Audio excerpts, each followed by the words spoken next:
Good morning. Welcome, everyone. Welcome to our first full day of the ICMIF conference for 2017. It's a real pleasure to welcome you. Some of you in the room may not know me. A lot of you do. My name is Livelihoods, and for 1 year, 11 months, and 3.5 weeks out of every 2-year cycle between ICMIF conferences, I'm one of the senior vice presidents at ICMIF, but for the next couple of days, I'm going to be the main MC for the conference. That means my role is to help ensure that you get the most benefit out of these sessions, as well as providing you with some information about what's going on outside of this room as well. So I'd like to do a couple of things to help our chair, as well as our speakers as well. And that's, first of all, please could you put your mobile phones onto silent? Doing that will be immensely helpful. I do not want you to turn them off, however, and I'll come to that shortly. The other thing I'd like you to do is to do another favor for me, and that's just for a little moment. Could you please all stand up? Please come to your feet. One of the great joys about being involved in the ICMIF conference is that it brings together friends of old, as well as bringing in some new faces, whom we always love to welcome. Now then, if you are one of the people who has attended 5 or more ICMIF conferences, you deserve to sit down. So if you've been to 5 or more conferences, please take a seat. 5 or more, that's the rule. Ladies and gentlemen, these are the veterans of our ICMIF conference. They are our long-standing leaders, and I just want to recognize you and, as I say, let you take the weight off while we keep everyone else standing for just a little bit longer. If you are here for between your 2nd and 5th time, then please also take a seat. Yes, 2nd is included. If you have been to an ICMIF conference before, you are welcome to sit down. So I'm looking out into the room and seeing what we actually have is a lot of first-timers at our ICMIF conference. That's brilliant. That is absolutely amazing. It shows that there is fresh blood and new life. Sean, are you happy with that? Yeah. Wonderful. Welcome.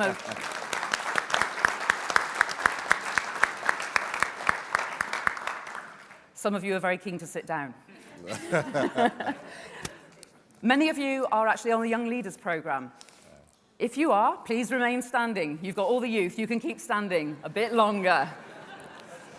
I know a couple of you on the Young Leaders program have been here before. Could you just stand up again for one moment, just so that we can see all the young people who have come. They have been nominated by their companies, their colleagues, their bosses to participate in this. This is the face of tomorrow's mutual and cooperative insurance sector. Please make sure that you spend some time with these guys over the next few days. Take it as an opportunity. It's not just about them becoming more developed in their professional skills. It's a chance for you to be challenged by people who are the next generation of senior people. They are the next generation of insurance customers as well. So let's not forget that. Use them for some friendly fire. Young leaders, thank you very much. Please sit down.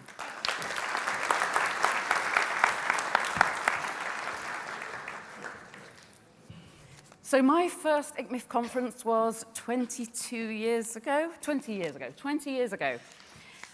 Things looked very, very different back then, I can tell you.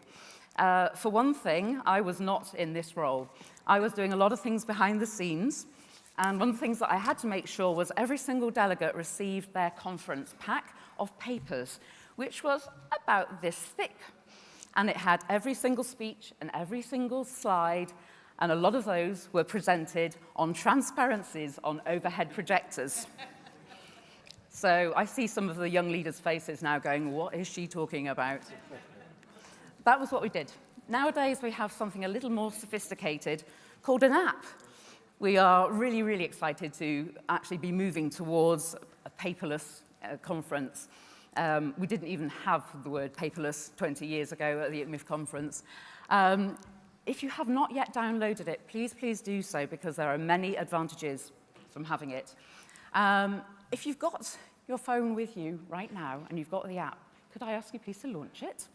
I've got mine with me as well, so I'm going to talk this through with you, because one of the features that's on here is the ability to answer the interactive questions we've got, which our chairs will be posing to you as the audience. So, here we go. You can follow the screens also. So you can see we start by tapping on conference program. Are we there? Okay. Then go into conference sessions. And then select the present session, which is Leadership Challenges in a Responsible Industry, Wednesday, October 18th, 9 a.m. Wonderful. And scroll down a little bit until you see the voting and feedback section. So it's just underneath the names of all these lovely people. That's a test question that we'd like you to do right now. So, are we in there? I've got to catch up as well now. Here we go.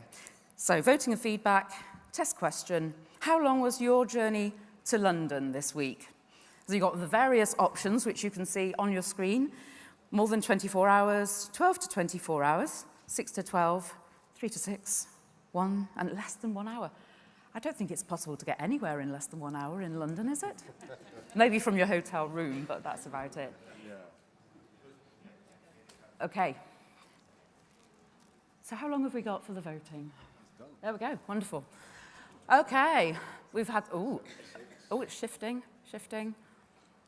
Got some people in the room who have traveled a heck of a long way. I hope you were amongst the people I asked to sit down earlier, that's all I can say. Wonderful, the technology works. Excellent. As I say, if you've not downloaded it, please make sure you do. There is a sheet inside your conference bag that tells you exactly how to do that. It's very quick and simple, so please do. It helps you also to connect with other delegates who are here. And that's a very, very important part of why we are all here this week. Not just so that you can learn from some wonderful speakers, but also so that you can network with each other and identify with some of your peers from around the world. It's one of the main advantages of ICMIF, and I know that we'll be trying to bring that out at every opportunity for you. The ICMIF team is ready to help, not just with the app, not just with introductions, for all manner of things. Please do not hesitate to come and approach any one of the ICMIF team at any time. Okay. We have as our theme redesigning insurance. We heard yesterday how there are some considerably large global issues which we as a sector are being required to address. It means that there is an external impact on our industry, and so we are being forced or pressured or expected at the very least to find ways in which we can redesign insurance. And those external factors are also having that impact too. They are redesigning insurance for us almost. So there's this dual aspect to redesigning insurance. And we're going to start off with some very high-level discussions about that, which will be chaired by Sean just in a moment. But I want to mention that we have a host of sponsors who are also promoting or supporting this event. And in particular, today's session is being sponsored by Partner Re. So our sincere thanks to them. Without further ado, though, and a very, very quick introduction, because I think you all know Sean Tarbuck. If you don't, Chief Executive of ICMIF, over to you. Thank you very much, Sean. Thank you, Faye. And thank you for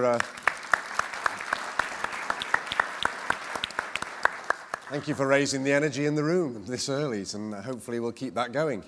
Well, I have the job of chairing a wonderful panel, and we're going to be discussing the leadership challenges in a responsible industry. We have 6 world leaders in their field, all of whom could actually be a keynote speaker in their own right. So we probably have the highest profile speaker panel ever gathered at ICMIF. I'm going to introduce them very quickly because their bios are on the app and in there, and some of them I'm sure you'll know already, in the order in which they're going to speak initially. So I'm going to introduce Robert Glaser, who many of you might not know, but he is the head of the UN ISDR, and he has the global job for delivering disaster risk and resilience on our planet. Small job. Stephen Catlin is next. Stephen probably doesn't need any introduction in the insurance industry, one of the best known people in our industry, but his most recent role is now as head of the Insurance Development Forum. which is a very unique public-private partnership, which you heard a little bit about yesterday. So we're going to hear from Stephen on that side. And then we have Inga Beale. Inga is the CEO of Lloyd's of London, so she's the head of global reinsurance. And then we have Hilde van Eilen, who is, you know, chair of ICMIF. And then we have Jean-Louis Davet, who is also on the IDF board, but is also CEO of VYV. He's going to tell us a bit about the new organization, but the largest, by a long way, healthcare supplier in France. And then last but certainly not least, we have Monique Leroux, who is the president of the International Cooperative Alliance, and that speaks as the global leader on behalf of all co-ops and mutuals in the world in all industries, not just insurance. So that is our esteemed panel. The insurance industry plays a crucial role in securing our socio-economic futures.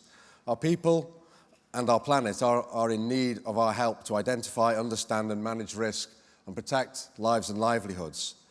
Our sector is an important part of what we, as we heard yesterday from Justin Monday, but our impact can be strengthened even further through partnerships with the broader insurance industry, governments, regulators, and civil society. Those who are already involved in building such partnerships are showing outstanding responsible leadership. And our world-class panel here includes just these people from our sector and from our new collaborators.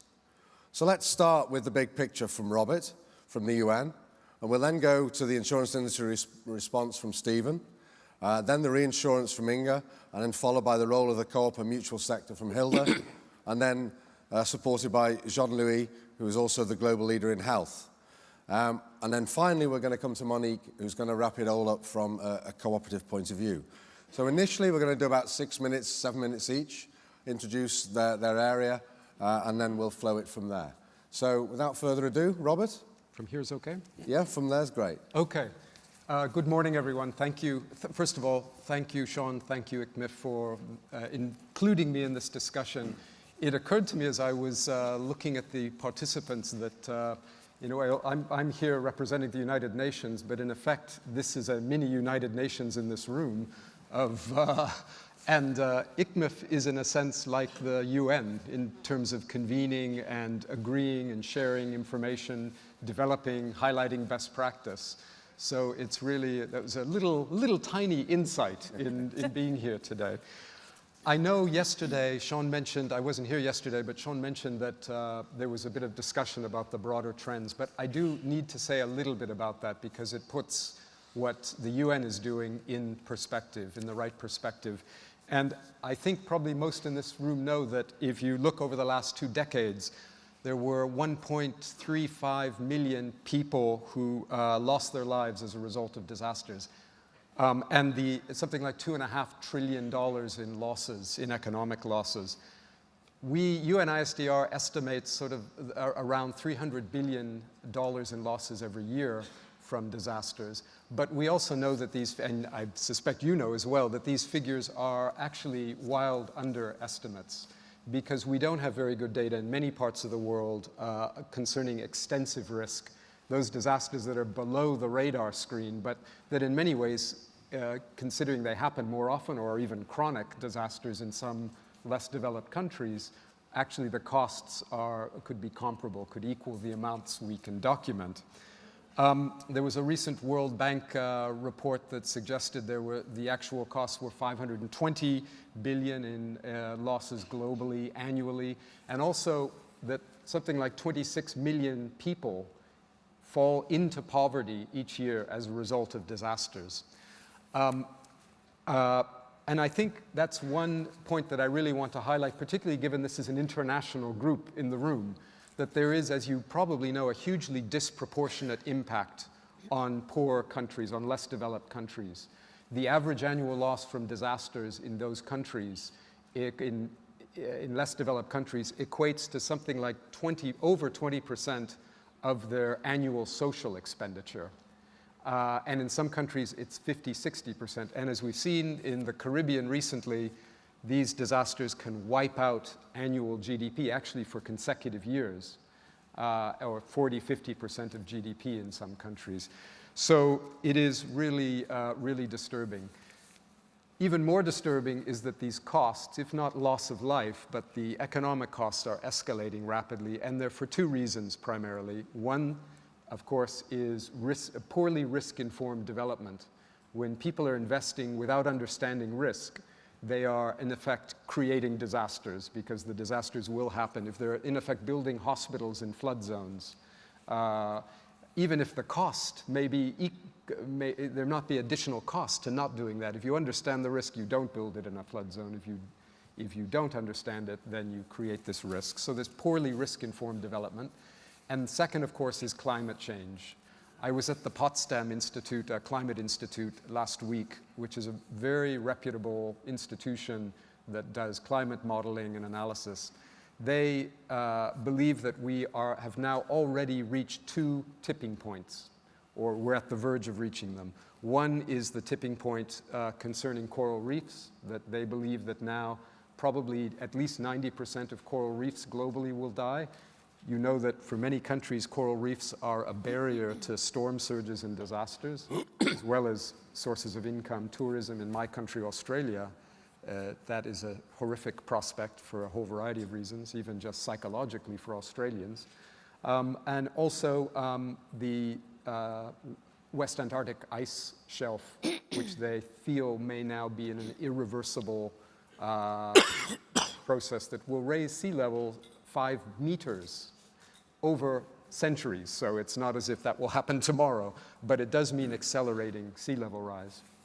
I think the other reason I know that our figures of 300 billion are wild underestimates is because I see studies that have been done in my own country, Australia, a study that said within the next few decades, the disasters will cost Australia 33 billion a year, just in Australia, which, you know, is one large country in terms of land area, but relatively small country in other respects. So we know that these costs are increasing. And if you look at the newspaper, I suspect someone mentioned this yesterday, you know, you have 40 million people experiencing floods with elements that are record-breaking in South Asia. We have the fires in Europe and the Western United States and in Canada as well, in British Columbia this year. And we have these storms in the Caribbean. Let me just give you one quote. I won't dwell on this too much, from Potsdam, the Potsdam Institute. Katrina's storm surge was the largest in U.S. history. Sandy achieved the largest diameter of any Atlantic hurricane on record. Typhoon Haiyan of 2013 achieved the highest wind speed of any tropical cyclone in global history, a record broken in 2015 by Hurricane Patricia. Harvey dumped more rain than any hurricane in the United States history, and Irma maintained Category 5 status longer than any storm anywhere on the planet. These are the sorts of things we're now seeing virtually every day when you turn on the news. And so these are the weather and the hydrometeorological disasters. We have, of course, also earthquakes, nuclear reactor meltdowns, chemical spills, and the like. It is because of these increasing challenges that I believe that the international community, every member state in the United Nations, agreed in 2015 to this really remarkable international agreement, the Sendai Framework for Disaster Risk Reduction, in which they have set 7 extremely ambitious targets and have agreed to be held accountable at a global level to reach these targets, these global goals. Reduce loss of life, reduce numbers of people affected, reduce economic losses, damage critical infrastructure. And there's been an intergovernmental process that UNISDR has led to develop the indicators for each of those, and we will now be putting in place the monitoring system to document the progress in achieving those outcomes. It is really important to be able to do that because that transparency is a key element of raising incentives and motivating countries also to continue to move in this direction. The insurance industry is prominently mentioned in the Sendai Framework. It gives particular role to the industry, and I'm sure we can talk about this later on. Just because I was also asked to say a few words about what UNISDR does, and I'll just take another minute because I know we're short of time and we want to have discussion.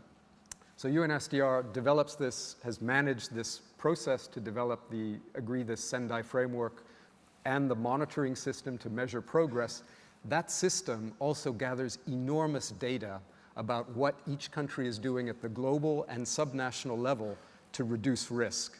And it's a very fruitful source of information that we use then to analyze the state of the world with respect to disaster risk reduction, at least in terms of implementation. The third thing we do is help countries prepare to implement the agreement. Do they understand what disasters are currently costing them? Do they understand how the risks are changing as a result of economic development, population growth, and climate risk? And are they embedding, with those two pieces of information, are they using that to embed risk in their investments, their economic, social investments, including climate risk in that process? So we're working very closely with UNFCCC, which is the UN climate change body, to make sure that countries, even when they report on their efforts to reduce climate change, are embedding the Sendai framework and disaster risk, of course, as a key element of that. The final thing, just to focus on what we do in the UN, UNISDR is also responsible for UN-wide coordination around the issue of disaster risk. And really fundamentally, that involves a team of Assistant Secretary General people from all the 30 UN funds and bodies to get together to look at, okay, what are we doing? Where's the overlap? Where are the gaps? And where are there inefficiencies? And we have a results framework so that progress will be transparent, just as we hope implementation of the Sendai framework will be. I haven't said anything about the fundamental role of stakeholders in this at the community level, with community-based organizations, fundamentally with the private sector. 70% of the 50 trillion in new investment is not public sector investment, it's private sector. And we have major alliances with many, many stakeholder groups, including science and technology experts, to integrate risk and to support the implementation of the Sendai framework. Thanks very much, Sean. Robert, that's, you touched on it just then, but about the role that maybe insurance can play in the Sendai. Maybe just very, very quickly, you could just say where insurance is playing a little role already in what you're doing, just very quickly. Well, thank you, very quickly. So I guess to mention the gap, the insurance coverage gap, the fact that something like less than 2% of losses caused by these weather-related disasters in lower middle income and low income countries are actually covered by insurance is one of the key challenges, and the role that I think everyone in this room, well, many in this room, either directly or indirectly, are supporting to fill that gap. I think that is really key, as we've seen, and there's global initiatives to support this, not just the Sendai framework, these obligations that governments have agreed to, but also the G7 work and the G20 work earlier this year. I think incentives, the role of using insurance as a way of improving reducing disaster risk, not just transferring the risk, but also reducing it by creating incentives for policyholders to make improvements, to take responsibility for reducing their risk, is really key. I think there's some very innovative insurance products that are very exciting. Some of them, I suspect Rowan Douglas is in the audience somewhere, and I bet tomorrow or later today, I think he's on a panel. Yeah. So the resilience bonds, for example, the regional catastrophe insurance products that make it more possible for countries that are strapped for cash to kind of share, to respond to these disasters. I think also the partnerships with community-based organizations. CARE, for example, an organization I used to work with, partnered with not a mutual, but Allianz in developing countries with index-based, weather index-based products to demonstrate how that could reach markets. And I think the public-private partnerships that I know Stephen will mention in a second, like IDF. What a nice roll into Steve. Nice roll in is really are really fundamental opportunities as well. Thanks. Brilliant, thank you. Stephen, that was a nice cue in for you then. Thank you. Ladies and gentlemen, good morning, and Sean, thank you for asking me. I'm speaking to you today as chairman of the IDF, standing for the Insurance Development Forum. The IDF is actually a unique body, and it's unique for a number of reasons. I'll just highlight two. One, it's the first time ever you have the CEOs of the top 3 largest global brokers sat round a table talking with each other. talking with 12, 15 or so CEOs of mutuals and P&C companies and life companies.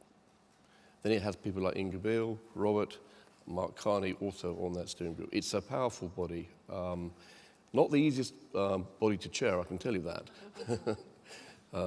But it is unique, and we're trying to deal with some pretty fundamental issues, I think.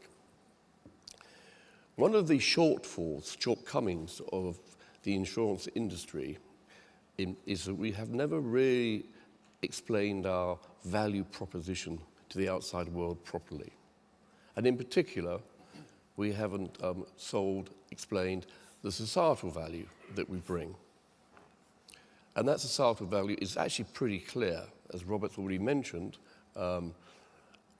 the insurance gap is huge. On average, the insurance gap is 70%. As Robert said, if you go to underdeveloped or emerging nations, it's down to 1 or 2%. There is very, very clear evidence now that when a catastrophe happens, if a higher percentage of that economic loss is insured, 3 things happen. 1, there's less human deprivation. 2, there's greater economic recovery. 3, there's a lower cost to the taxpayer. So what is there not to like about that? But you know what? Over the last 20 years, actually the percentage of economic loss is insured for natural catastrophe has gone down, not gone up, it's gone down.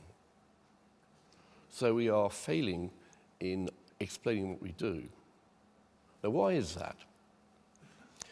I think a lot of people think that insurers, I'm afraid, are here just to pick the pockets of their clients, whether it be industry, whether it be governments, or whatever, without explaining to them what we actually do.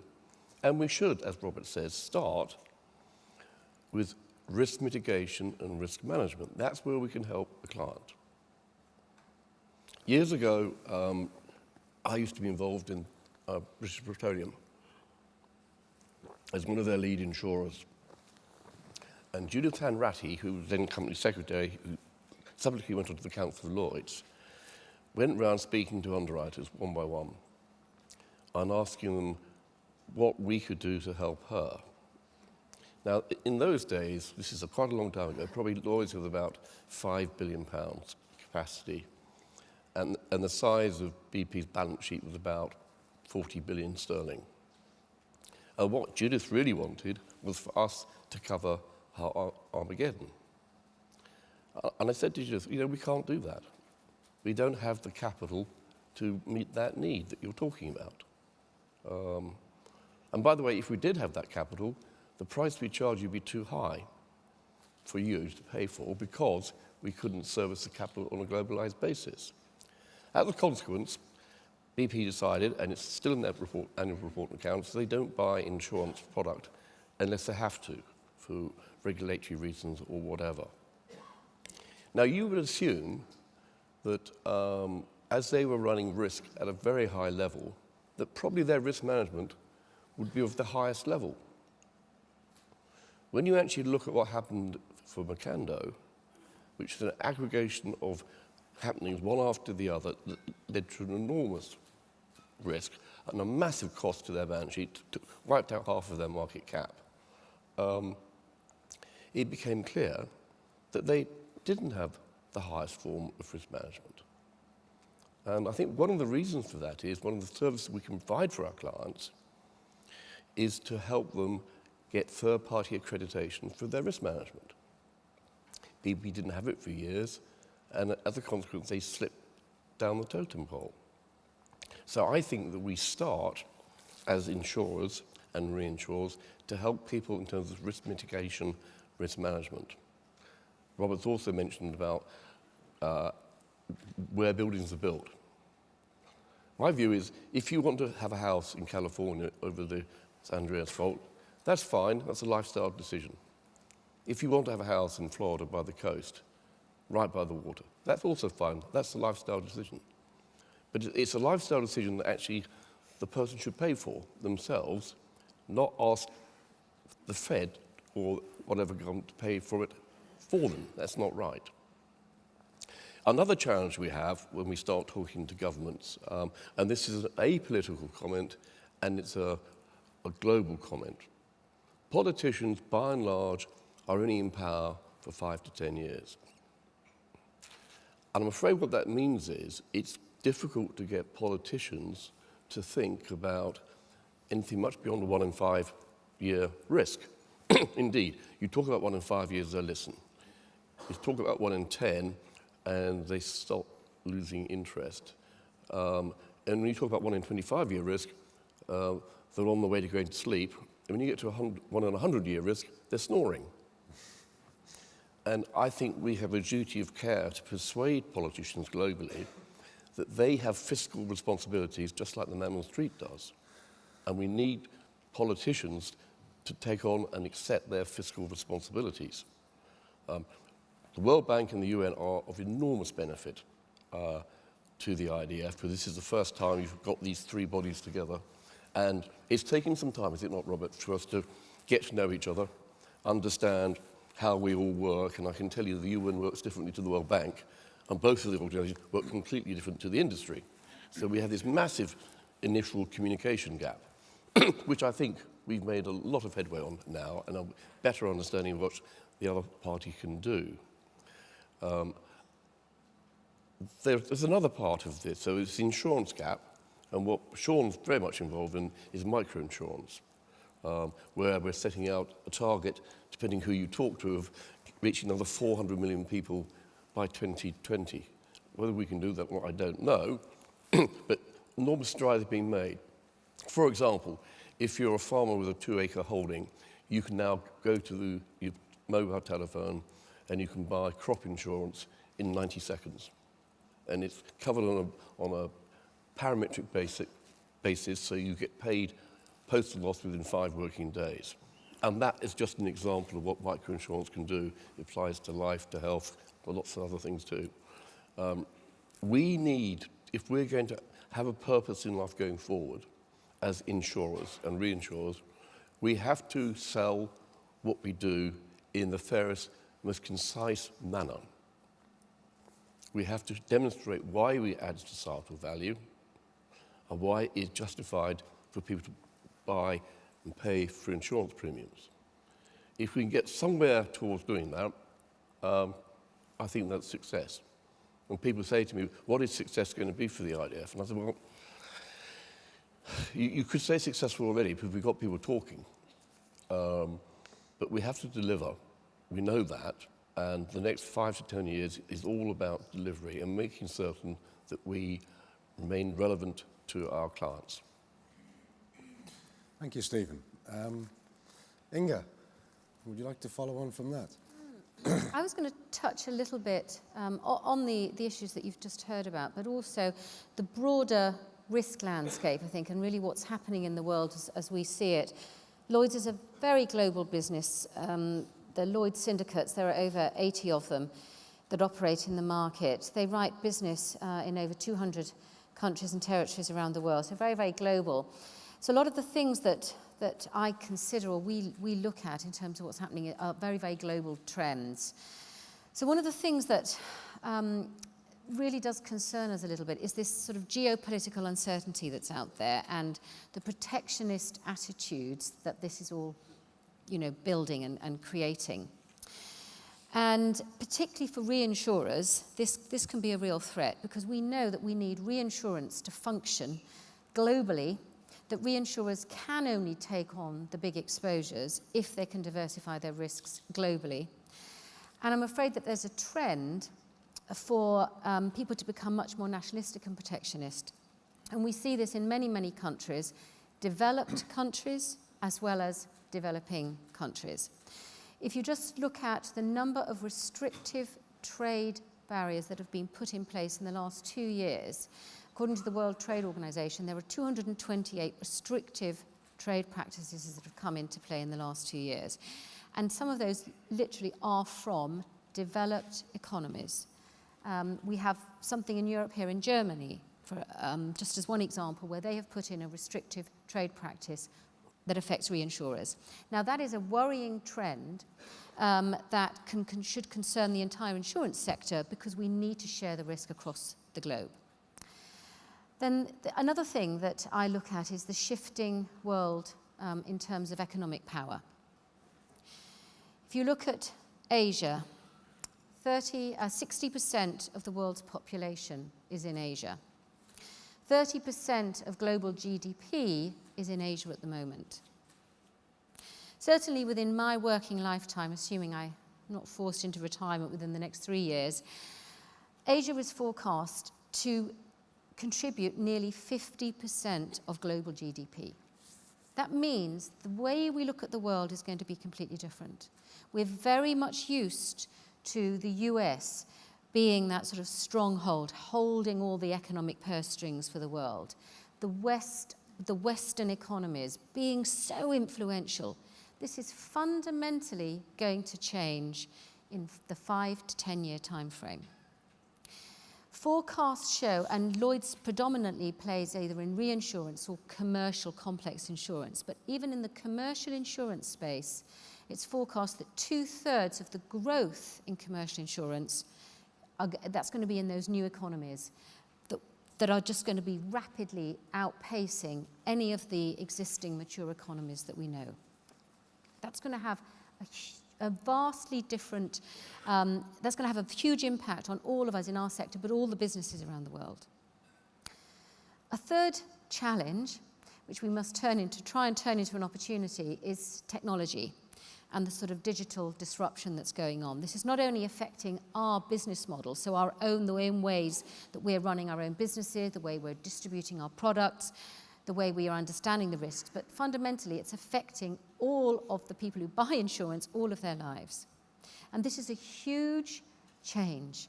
Now, cybersecurity is one of those risks that is way, way, way up there on people's risk radars now. Lloyd's is leading the way in providing insurance against cyber attacks, cyber hacks. So Lloyd's now writes about $1 billion of cyber insurance premiums, so it's about a 30% share of the global market in that. But this is a rapidly changing risk, and it's something that is going to affect every single individual and certainly every business within the entire world. And it's connecting the entire world and making understanding of aggregation of risk for reinsurers extremely difficult because it knows no geographical boundary whatsoever. And we are going to be up against potentially state activists and things like that. So it is an extremely concerning trend. And then the fourth thing that we get concerned about, and particularly gets highlighted by the recent tragic events, particularly in US and the Caribbean, because Lloyd's is such a big catastrophe reinsurer, is what's happening in terms of underinsurance. And it's already been mentioned, but it's prevalent not only in emerging economies, it's also prevalent in these advanced economies. Stephen mentioned somebody choosing to live right across the San Andreas Fault. Less than 10% of people in California buy earthquake insurance for their homes. Seems incredible. We know we have similar issues in the US where fewer and fewer people are buying insurance to protect themselves. And the Harvey storm will only show to highlight that there's a huge economic loss, but the insured loss will be relatively, surprisingly small, I would say, for a very, very mature insurance market. Never mind if we go to some of the emerging markets. So these, to me, are some of the big risks that we're trying to take on. And we know that climate change is impacting some of these events. Our experience in Sandy in 2012 with rising sea levels, we estimated that the rising sea levels over the past 3 to 4 decades impacted and made that economic loss 30% higher. So this is real stuff. This is happening right now. And I believe the insurance and reinsurance sector has a very, very important part to play in how we can help mitigate and build that resilience in, but then also play a part in the financial recovery of everybody after these events. But there's also a really perverse thing. So if I think about what we're trying to do to respond to some of these risks, with all of this geopolitical uncertainty that's going on, Of course, this in a way is an opportunity for a player like Lloyd's. So more people want to buy political risk insurance, trade credit protection. If they want to invest in the future, which of course we're all wanting to still enable human progress, we want to move forward, we're able to de-risk some of those investments. If they're going into a new market, we're able to provide some insurance to protect something if there should be a change in the political environment, if they can't get their funds out of that country or whatever, we're able to provide insurance. So there is this sort of perverse relationship that insurers have when the world gets more risky, is that we can actually see opportunity, but in a way that is our role to play. When it comes to the digital disruption and what's going on there, we've got to do two things. We've got to embrace it and think about how we can adjust our product and our business models ourselves to be more responsive, but also fundamentally help build resilience. So a lot of insurers and reinsurers now, we're working with the US Homeland Security. We're helping to think about how we can gather data from right across organizations to build up a picture of the attacks that are likely and how businesses can then learn from each other to build more resilience in. We're playing an instrumental part in what the World Economic Forum is trying to do, to work with governments, regulators, legislators around the world for that to keep up to speed with what's happening with all the digitalization that's going on, because regulation is woefully behind what's happening with the digital disruption, woefully behind.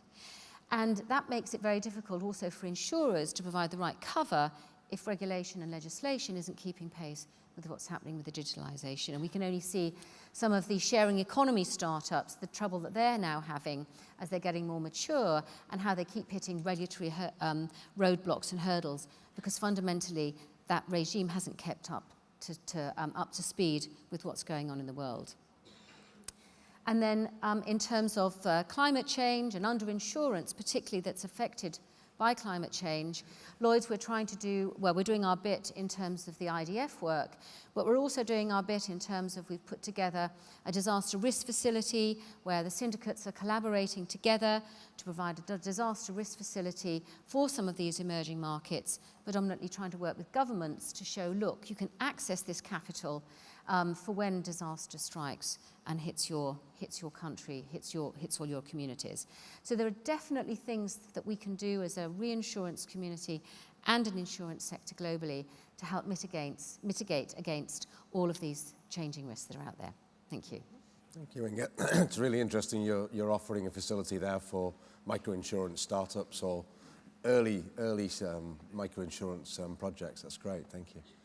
Hilda, over to you.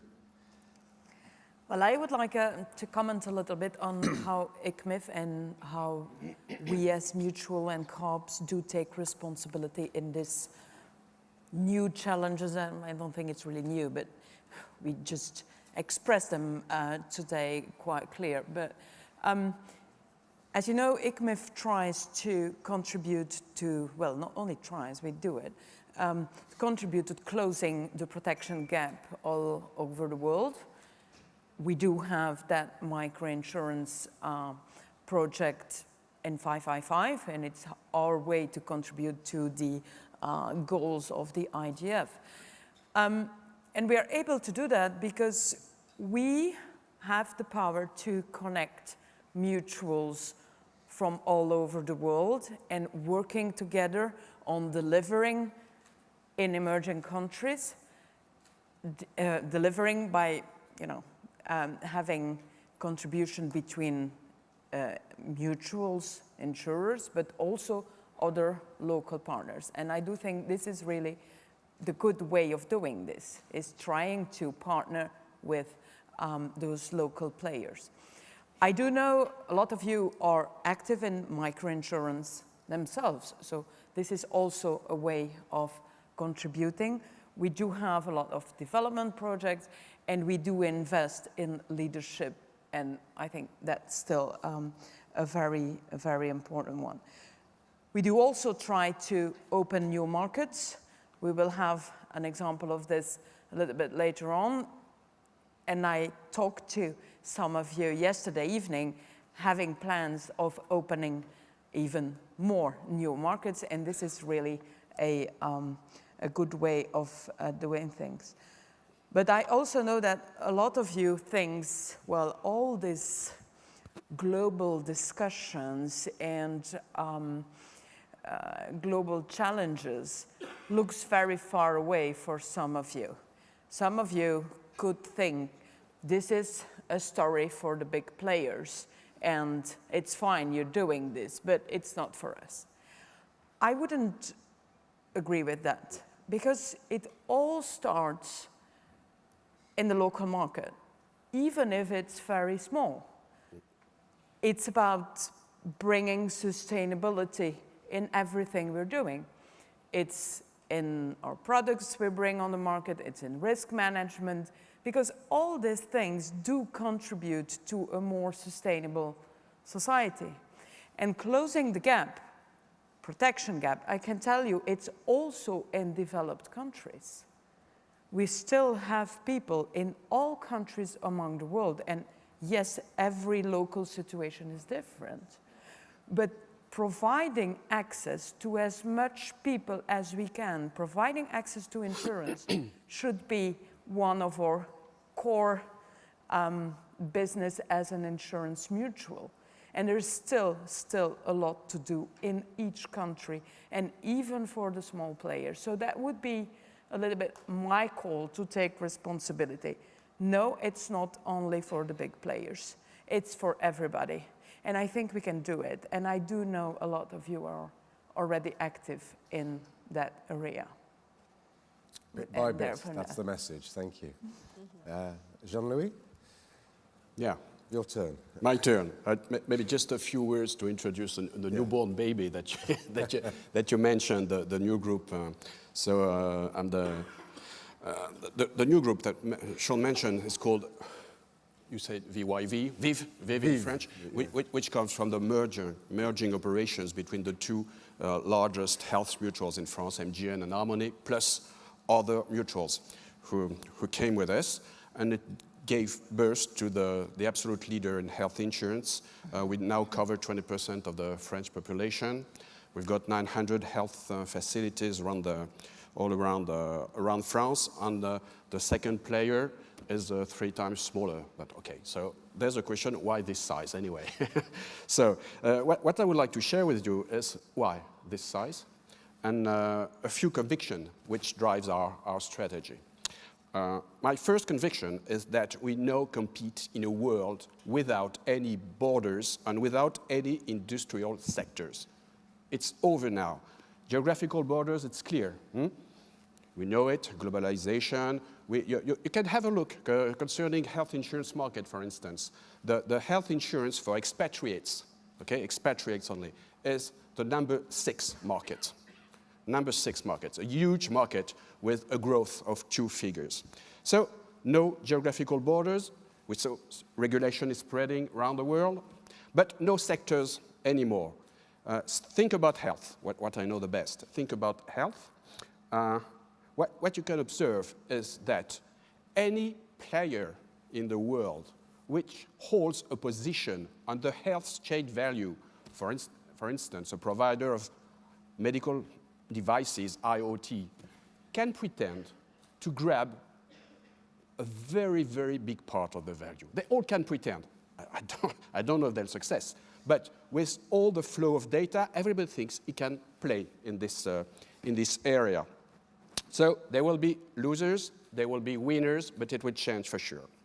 Second conviction is that definitely we will have to move from insurance and care to more and more services. In health, we say that we have to move from cure and repair to prevention. This is definite. We have to do it.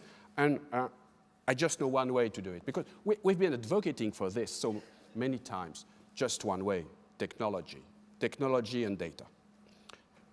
Third conviction, if we want to do this, we will have in the group to connect all our field of activities. Insurance, assistance, healthcare facilities, prevention, services. We have to do it. So we have to break the silos, all the organizations. We have to do it, otherwise it will be too late. So I don't give any lessons, but there's really a feeling that it urges. And fourth conviction, we really, as mutuals, have a strong dilemma. If you want to bring this kind of health services, think about predictive medicine, genomics, if you want to do this with a real value for the members, you have to provide very, very personalized services. But if you want to provide very personalized services, it means that you have to use very personal data and very intimate data. And this is the dilemma. On one side, the hyper-personalized services, and on the other side, the absolute privacy, the absolute data protection, and as mutuals, we're supposed to have the trust of our members. So are we able to slide the cursor? Is that cursor correct in English? Yes. Yeah? Yeah. Are we able to slide the cursor between privacy, absolute privacy, and absolute personalization? I don't have any answer. We have to debate this with the members, which means that we have to educate members. And that's really a very big challenge, and that's really an issue for mutuals. So that's why, for instance, concerning this question, I fully agree with what Andrew, the TEDx speaker that was speaking yesterday, said about the new regulation that we have in Europe about data protection and the GDPR, and our friend from Amice as well mentioned this. It's not a threat. I mean, it could be a differentiating factor for mutuals, really. So we have to consider this. It's an obsession for me as the CEO of the group. I mentioned this in Minneapolis 2 years ago. Be careful about data, be careful about data protection. It comes very, very, very soon. And I'm convinced, I'm fully convinced, it will deeply reshape our industry. It will deeply reshape insurance, and not only insurance, it concerns all the sectors, but it will have much more impact than Solvency II had. You know Solvency II, it's spread around the world with different names, same spirit of regulation. Data protection, it would spread. It will be quite different according to areas. I guess it's much more complex, but it will be really a strong impact, and we're not prepared. I mean, Solvency II, remember Solvency II? It took 15 years. 15 years, huh? Remember, Hilda? I do. 15 years. 15 years speaking at the parliament. So it gave time to get prepared, right? GDPR, 4 years. 4 years, and it's coming in May 2018, okay? So this is a point that I really want to emphasize. So why did we choose to build this group of this size? Using local actors anyway, like Hilda. No, it's not a merging of all the actors, okay? What I usually say to people of my staff, you know LinkedIn, you got the IN, huh? White and on the blue square. So I said, we do this. That's you like the 5-5-5 strategy, huh? And I said that's a triple in strategy. That's in to invest. We have to do it to invest in technologies and data. In to innovate, and in to influence, because we have to put a lot of pressure on all these regulations. These are my convictions I would like to share with you this morning. Thank you. Fantastic. Now, just before we go to the final, to Monique, can I just ask a question? You've been very involved in helping get mutual insurance into China as well. Can you maybe make a comment on why, in your spare time, as well as running this big group, you've been trying to take health insurance to China? Yeah, because I could speak during hours about China, but I won't because I know that's... Well, it's a tremendous challenge in China. Could you imagine 1.4 billion people? Penetration rate of insurance in China is below 6%. All risks together, meaning that health insurance is really, really, really slow. No mutual, of course. No idea of mutuals. Very, very strong capitalist players focused on very short-term profits. Okay, this and some really health issues, because some areas, emerging countries, some areas over-industrialized, over-polluted, so that's really something to do. So, but what was really a challenge is that Chinese people built the social security in a very few years. Great job. But at the same time, we had to try to convince them that it won't be enough. You will have to top up this social security Otherwise, anyway, the growth in China will not remain the same, okay? People will oversave money if there's no insurance. And if you oversave money in the domestic market and you've got an international decrease of growth, at least, exportation, Chinese exportation are falling down, then you've got a real problem with social tensions in China. That's how we advocate this.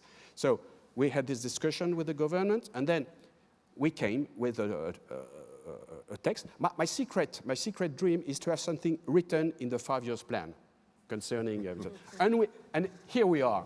Here we are, it's in the 5-year plan, and it's written that health insurance should be developed and mutual should be developed. And now the supervisor has to implement this, and we are advising the supervisor for this. So we already have some beginning of operations in China. Yeah. Excellent. Thank you. Another great initiative. Monique, thank you for all the questions that are coming in as well. There's some great ones here, and Monique might touch on one of these in what she's going to say, but I'll read you the question anyway, just to make sure that we do cover it off. It says, what 1 or 2 things would you say it would be good to highlight to the consumers and governments so they understand that cooperative and cooperative insurance is different when it comes to the value proposition offered?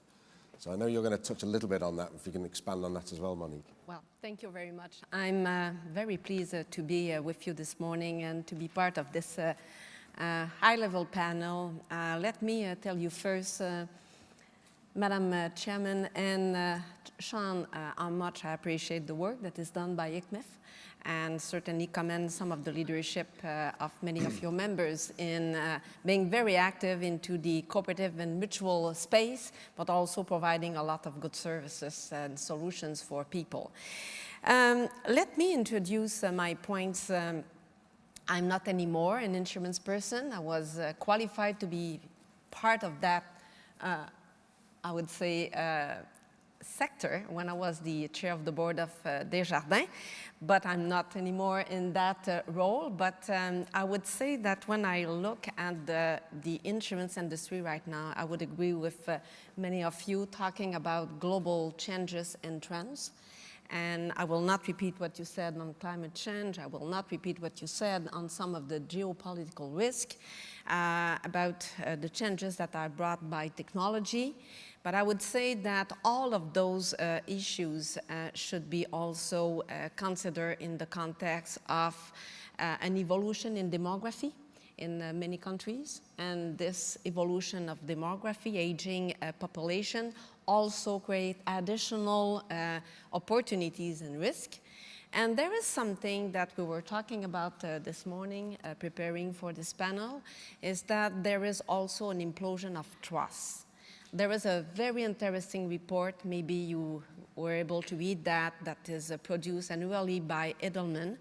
And they are looking at the evolution of trust into the world. And we can see that in many countries, there is an erosion of trust. When you start to compare the trust of informed people compared to the mass population, you will see that there is a very significant gap of distrust, especially coming from the population in general. And what is interesting with the latest report that they issued is that you see that, of course, regarding governments, businesses, CEOs of large organizations, and even NGOs. So there is this level of distrust that, in my view, is a concern because it brings a rise of populisms and protectionism at the same time. And of course, it raises global risk around the world. What I found interesting about the insurance industry is that when I look at it from the outside of the industry now, insurance is about trust. The moment of truth for many insurers is that when there is an issue or a claim that has to be made by your clients and customers about something bad that happened on a personal basis. And there is this moment of truth where the customer has a lot of trust in the insurance company in building, that kind of relationship. And when I look at the opportunities, I see with technology a lot of opportunities for the insurance industry, and we can talk about B2C or B2B. If we think about the relationship you have for some of you in P&C or life or health, in the relationship you can build with your customers, well, you can go from protecting, the customer to providing solution and prevention, which is much more powerful. With the fact that we have right now the technology with the Internet of Things and connected cars and connected homes and connected people, there is a space of new solutions, new services that can be provided to your customers. And in fact, in my view, the insurance industry is perfectly positioned to seize this opportunity. If I go into the B2B world, it is exactly the same thing. You were able to allude about a few opportunities in terms of risk management solutions, protecting, and I'm a corporate board member in different, industrial sectors. And one of the big issues that we are facing is about geopolitical risk when we do major investments, or another one, personal data protection, or another one, cybersecurity. And it appears to me again that the insurance industry and the reinsurance industry, you have a fantastic experience and expertise in terms of risk management and risk mitigation solutions. So in that context, in my view, the insurance industry overall is very well positioned if, of course, opportunities in terms of innovation, collaboration, and partnership with governments and other industries are something that the leaders of the industry are willing to take and to seize. So, there's always issues that we can look at and risk, but there are also, in my view, significant opportunities for the industry going forward. Let me maybe say a few words about the International Cooperative Alliance to get back to the question that was raised by the floor. From a high-level point of view, what are we talking about the International Cooperative Alliance and the cooperative movement in the world? Well, it is a sort of small UN, because you've got people and organizations from more than 100 countries. So a lot of diversity and disparity into the membership of the International Cooperative Alliance. You've got over 3 million small, medium, and large businesses involved into the alliance. You've got cooperative and mutual organizations active in different sectors. It goes from farming to energy, insurance, financial sector, consumer distribution. So it is a very diverse group of people and businesses. But, of course, there is a common trend. The common trend is that all of those organizations are really connected to their communities and to their members. Now, I think that the key challenge for us, and it might be the same thing at ICMIF, all of those organizations being very well connected to their communities, in their countries, in their region, in their cities, it's not a priori easy to get what I call sometimes intercooperation, or bring all of those connections to work really as a network, because the network of ICMIF, the network of ICA is absolutely fantastic. And by the way, we are not really competitors. We are in different markets, and we can get a lot overall in making sure that we can work together. And in my view, for the UN and for governments and for this new institute, it is ICA and ICMIF are perfect partners if we are able to raise the interest and the momentum coming from our own members. And in that context, the other challenge, and that is not easy, is to connect the various sectors. So for example, we've got a lot of good network with ICMIF within the insurance sector, but the strength that we could have is to connect the banking cooperative sector as well as the farming sector, as well as the other sectors, because as a group, we can have this long-term view that we have intrinsically with our business model, but at the same time, we share many values in the way we are doing business, even though we are in different sectors. So I would conclude that I'm very proud of the progress that we've been able to do at the B20, G20 level, and with the support of ICMIF and other, in raising the awareness of the cooperative business model that is not well known. To be honest, we know the model, we understand the benefit of the model, but it's not yet something, it's not a concept that is well known in the world by sometimes our counterparts that have a lot of difficulty to understand that we are not managed and run by capital, even though capital is very significant, and that we manage globally altogether a lot of capital and assets. But the model is fundamentally driven by, another concept than just capital. So it's difficult for people to understand. And we need to continue to work together. Really, that's my key message.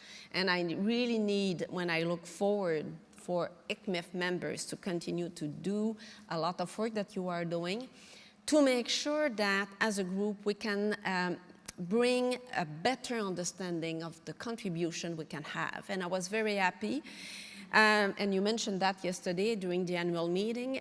It is the first time that the B20 meeting in Germany, and it was proposed to the G20 meeting also to the Chancellor and to other heads of government, that the cooperative business model could bring a lot of resilience in countries, but also in communities. And I'm happy to think that we will be able to continue to do that in Argentina. And hopefully the B7 and the G7 meeting will be in Canada next year. And Canada is a country that is, I guess, well open to cooperative and mutuals. So hopefully we will be able, with your support, to do some progress.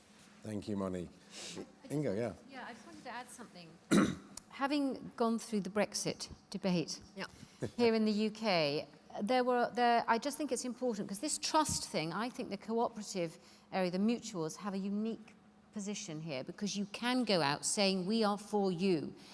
But the one thing I would say is just make sure that you're speaking a language that the people understand, because if there's one thing we messed up here in the UK, we had all of these business leaders, including me as heading up Lloyd's, going out and talking about the damage to the economy. We used expressions like GDP and capital. They don't care about any of that. We used language that didn't resonate with the people. And I think the mutual sector, you have a wonderful opportunity to help build that trust, but just make sure the language you use is absolutely what they understand and what relates to them as humans. Thank you, Inge. It's very wise advice. And I know, Stephen, you touched on that with bringing our different silos together with the public-private mutual partnership and the different ways we all operate and interact. And it's taken a year or two to understand each other's own way of speaking, way of dealing with things, the culture. But we're getting there. And I think this is the beauty of what we're seeing. We've heard a lot from our panel now. I'm just going to turn to you in the audience now. We're going to have an interactive question. So if you can fire up your app, and we'll put the question on there, and just to see your views on some of the things you've been hearing. And then we're going to come back to the panel and maybe have some discussions about some of the, because what struck me is a lot of opportunities as well as challenges, a lot of things that we might be able to do together or individually or take into the next one, the next strategy sessions. So your first question there is, to what degree do the cooperative and mutual insurers demonstrate corporate responsibility to respond to social and environmental threats? Is it A, we lead the way in corporate responsibility compared to many and most other sectors, including the shareholder sector? B, are we doing a lot of good work, but we could do even more? C, we are doing okay overall, we're at a par with other industry sectors, and that's fine. D, we are doing okay, but we really should be showing more leadership. Or E, we don't do enough in this field. So maybe you can vote now, and that should come through on the translation, hopefully. And it's also translated on your app as well, so you should be able to find it in the language you would choose.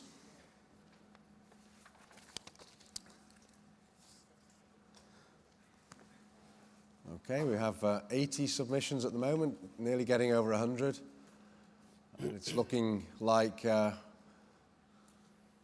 it's a bit of a balance, really. So we are doing a lot of good work, but we could do more. And we are doing okay, but we really should be showing more leadership.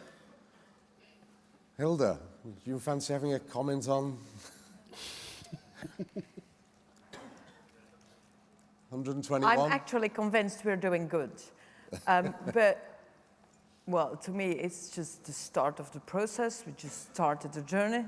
There's certainly a lot more to do, but I do think we can do it. And is it showing more leadership? I don't know, but it's just delivering on everything we're saying. I like the idea of partnership, and Monique talked about that as well. I think it's very, very important that we can partner with other associations or businesses that do have the trust of people. I think that's a very important one, that we can gather and then make sure, indeed, speaking the language of the people. I'd like that one as well. So. Okay. Not too bad, but yes, we should do more. Of course, we should do more. And I think, Go on, sorry, add something about what's happening with the sharing economy as well, because I think there's a nice match between the mutuality aspect, the cooperative, and the sharing economy. Now, as it happens, Lloyds has actually sort of stepped in a little bit here, because we worked with Lyft, which is the rival to Uber in the US, so the ride-sharing outfit. Now, they were struggling to start because nobody trusted them.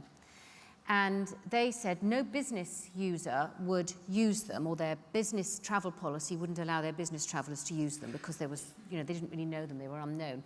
And what they did was they got insurers, which happens to be Lloyds, but we're behind Lyft, and on their front page of their website, they now mention insurance.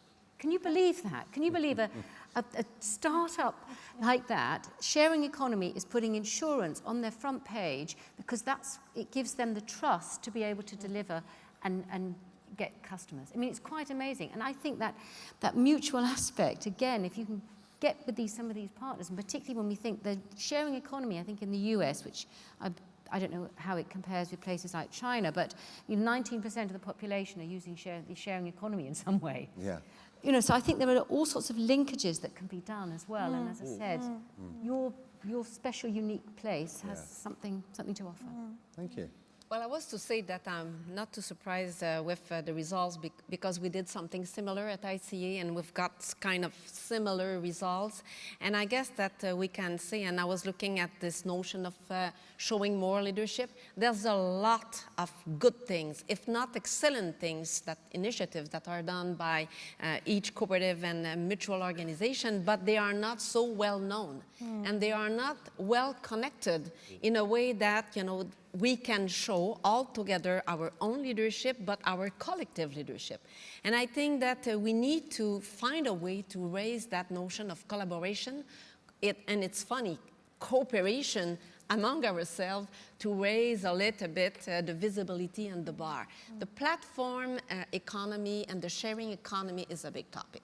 In my view, mutual and cooperative organizations should lead the initiative in that space, because at the end of the day, mutuals and cooperatives were created with this notion of sharing at the basis.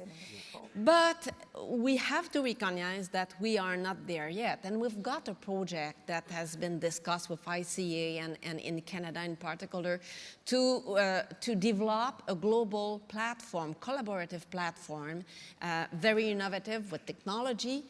But it is difficult, because in each our organization, we look at our own markets. We'll look at our own community. And it's sometimes difficult to bring the perspective of going global, even though we still be very connected in our own communities.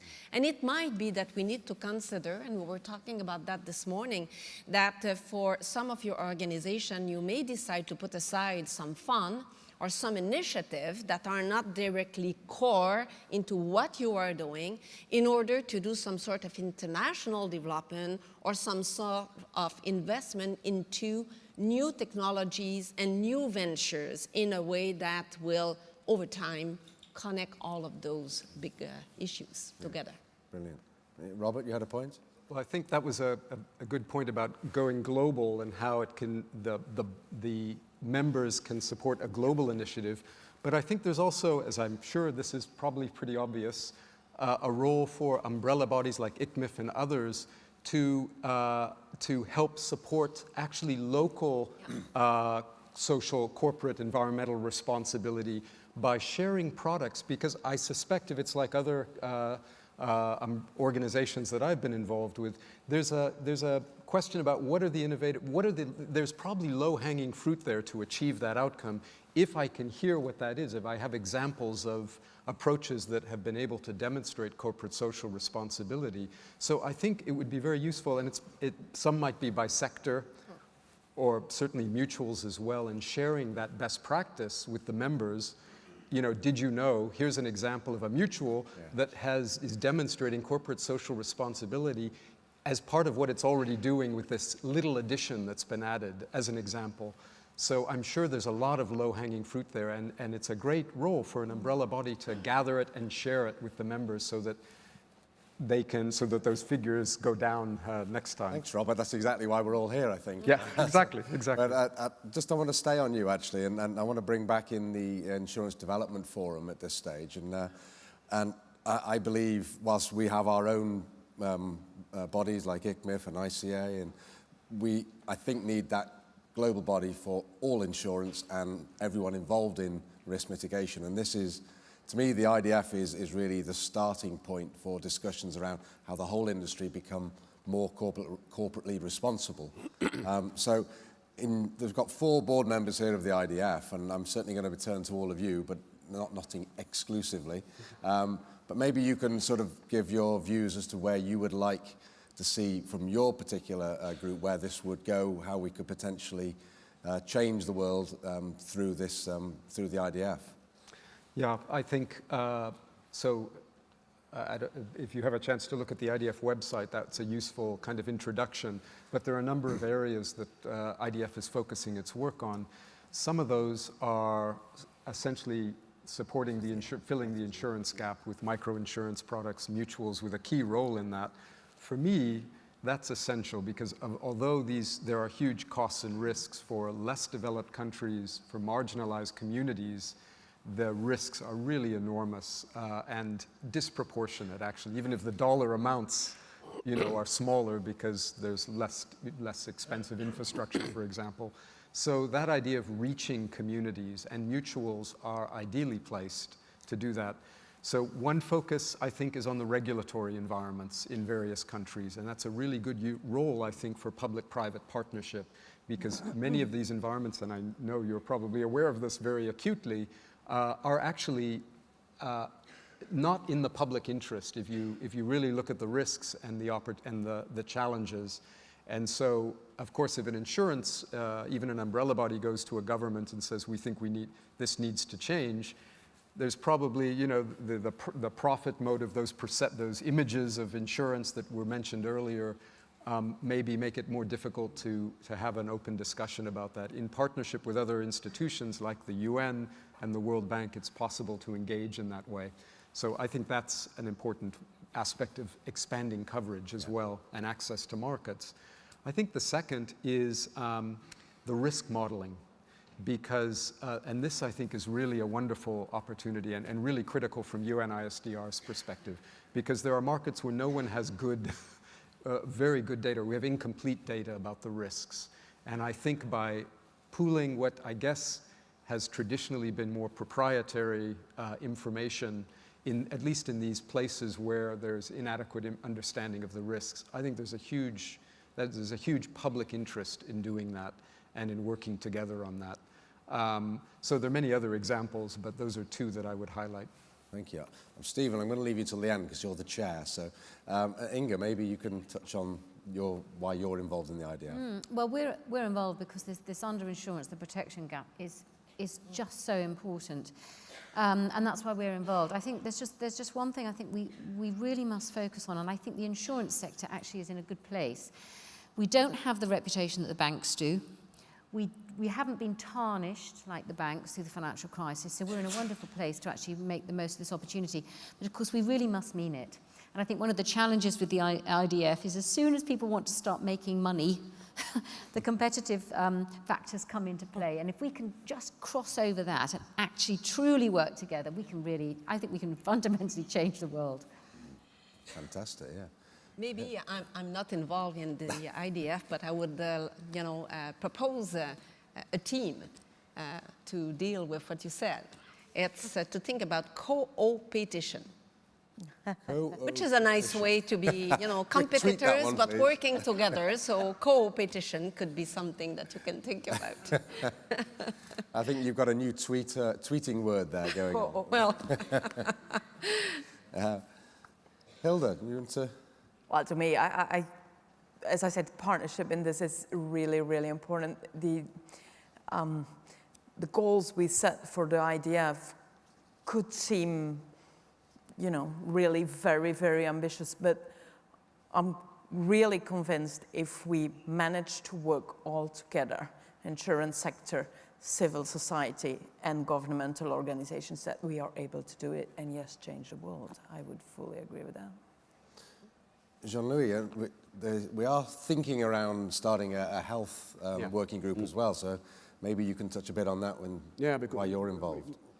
I have the feeling that health issues are being a blind spot in the problems of catastrophe risk, because you often think about short-term effects like epidemics and so on, but there's another effect in the long term, is that the destruction of health infrastructure, which can really have very important causes. And so I think we really have to tackle all these issues about health. Yeah. Okay, there's a challenge for us, Stephen. I know we're talking about it, but from your perspective. I think one of the objectives of the IDF is to focus on what we agree about rather than what we disagree about. And it's not in any way meant to dictate what a mutual insurance company should or should not do, but it's to work together with the World Bank, with the UN, on issues that we agree about, which are of societal value. I think now, just to put to dampen this a bit, if I may, the truth of the matter is so that the emerging countries can't afford to buy the product on their own. That's why Haiti was under 1% insured, for example, whereas the New Zealand earthquake was nearly 80% insured. And the consequences of that was for New Zealand, even though the loss was pretty much 50% of their GDP, everything went on almost as usual in that economy. In the emerging countries, there is some real concern and some real challenge, because their buildings aren't built to standard, to spec, because they can't afford to do it. Governments can't buy insurance, but they can't afford to do it. And you get into this vicious circle, which is going to get worse, as has been mentioned with talking about climate change.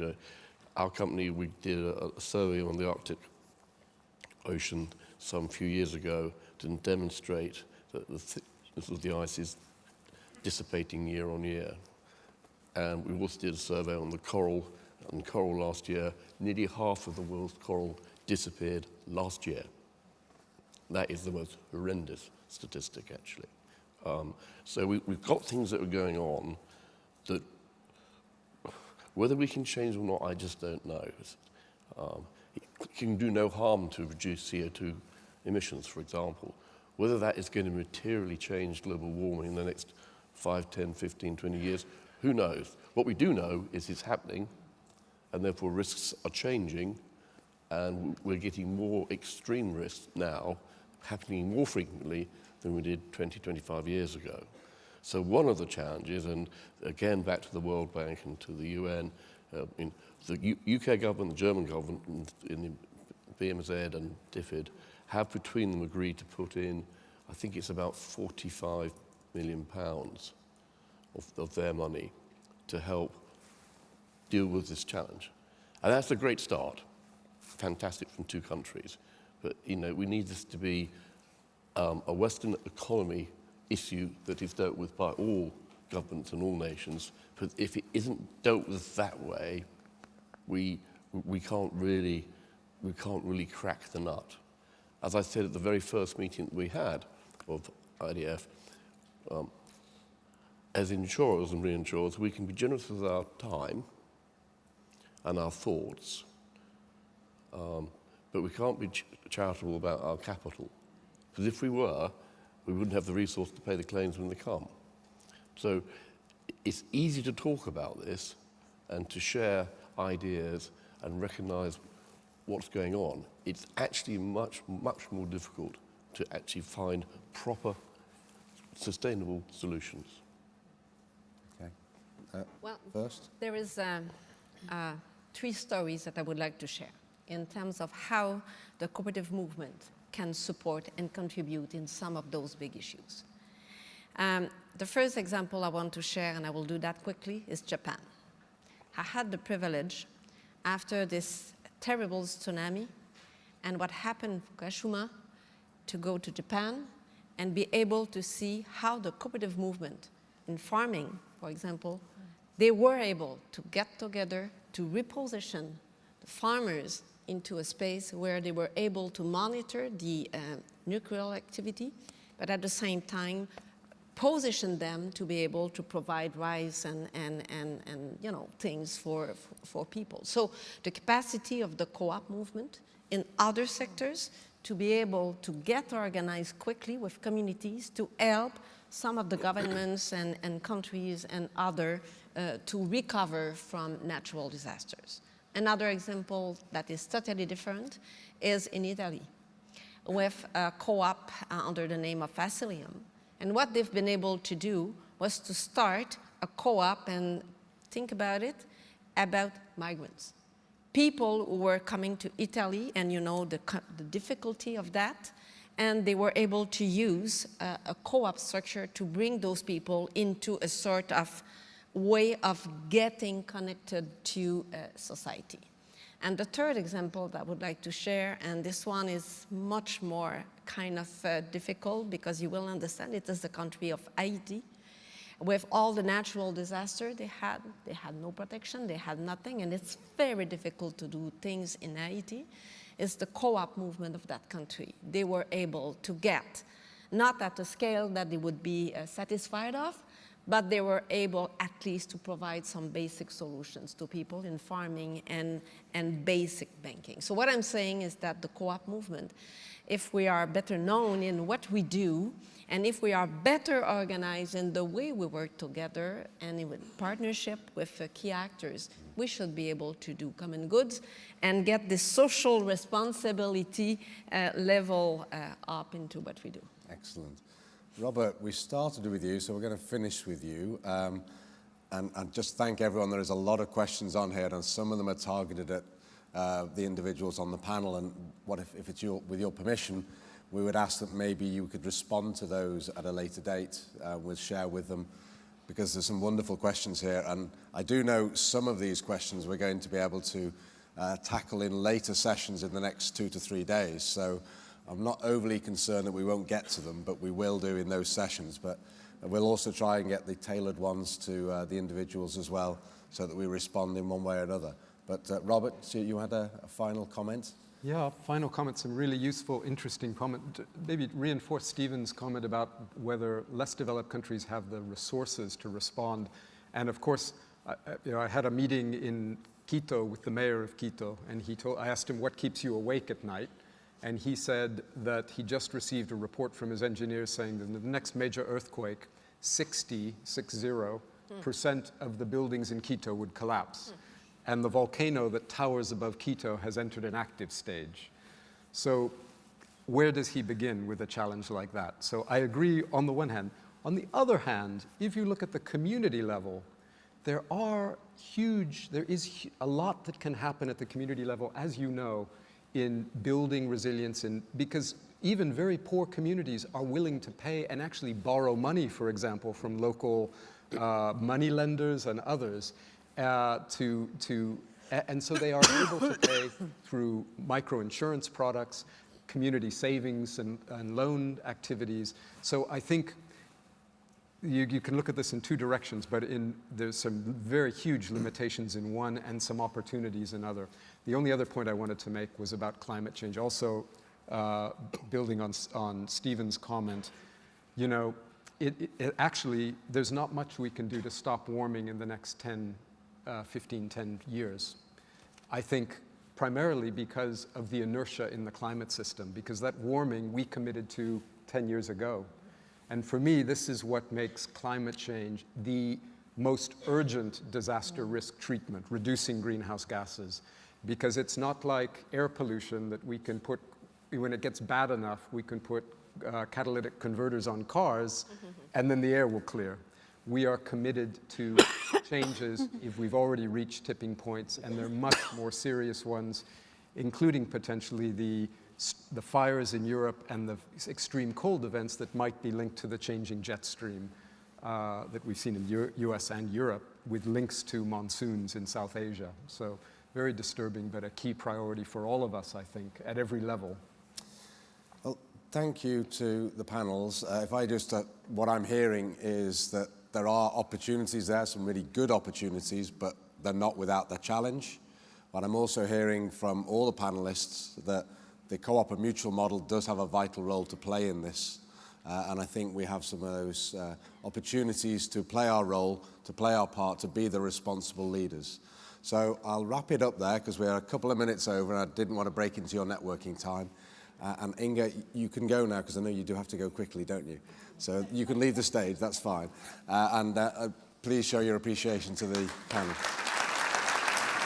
Thank you very much.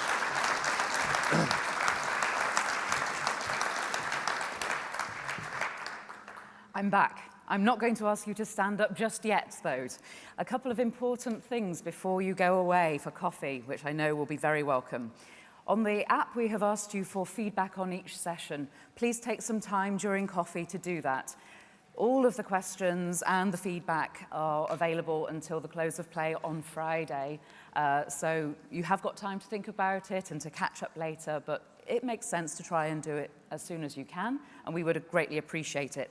If you still don't have the app, as I said before, look for the instructions in your delegate bag or come and find one of the ICMIF team. We'll be glad to help you. So when you do go out for coffee, which will be served just outside, as well as upstairs where we held last night's welcome reception, you will find that we've got some wonderful publications that we are just launching this week. For ICMIF members, we have the key statistics. That's our update of all our members, what the profile of the membership looks like. Sure, my glamorous assistant. Thank you. And there's also the latest edition of our magazine, Voice, and we have a super cover model whom you might recognize. Robert is on the cover of this current edition. Robert's looking very surprised. I need to... This picture is 30 years old. We wouldn't know. So we wouldn't know. Robert. It's one of our young leaders as well, by the way. 58 is young, but... So without further ado, don't let me hold you back any further. Go and enjoy coffee, enjoy networking, enjoy the app and downloading it if you haven't yet. And we'll see you back here at 11. Quick break, enjoy. Thank you very much, ladies and gentlemen. And thank you again to our panel.